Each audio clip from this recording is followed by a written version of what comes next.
President, my dear colleagues, this matter is very, very urgent because we are aware of the plight of numerous of Nigerian scholars abroad.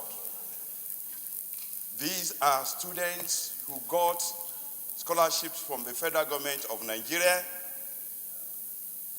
and were sent to various countries such as Russia, the UK, Canada, and so on and so forth.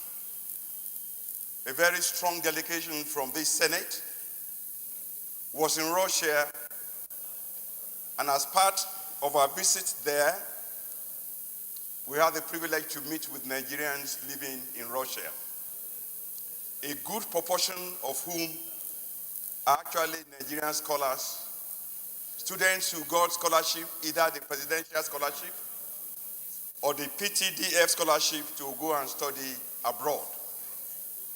The story that these students told us were most pitiable.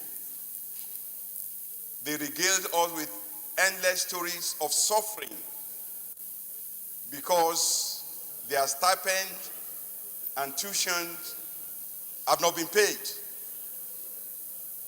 We know very well that Russia is a very cold country. And when you have to live in a very cold country, in the winter months especially, it's almost like a taste of reverse hell on earth. Whereas hell is hot, what you find in this extremely cold country is a cold that is beyond what human beings can bear. Mr. President, just last night, I got a very lengthy email from Nigerian scholars in the UK complaining, just like those students that spoke in your presence in Russia. Specifically, among other things, one, the stipends on which these students will live for food, for transportation, for housing, have not been paid for many months. In addition, their school fees have not been paid. Those of us who study abroad know that every school has a deadline by which you must pay your tuition. If you don't, the registration for that semester is annulled.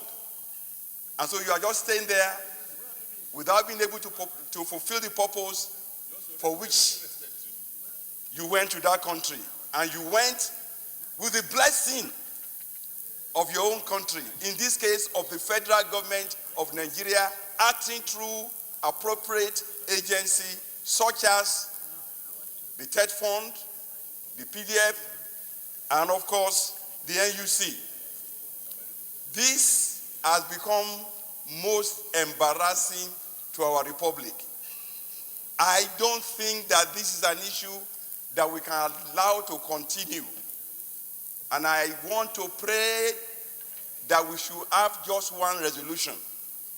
It is not to ask the Committee on Tertiary Education to look at it. I think this has gone far beyond this now. I want to pray that we will resolve that the appropriate agencies of the federal government will be summoned to meet with the Senate President so that these problems can be addressed promptly, resolved, and we can rescue these students and we can rescue our republic from further embarrassment. If we want these students who got this scholarship, most of them got first class, you cannot, by regulation, be awarded a presidential scholarship in Nigeria unless you made a first class in your university. So we are talking about the brightest of Nigerian youth. And yet, we send them abroad only to afflict them with endless suffering.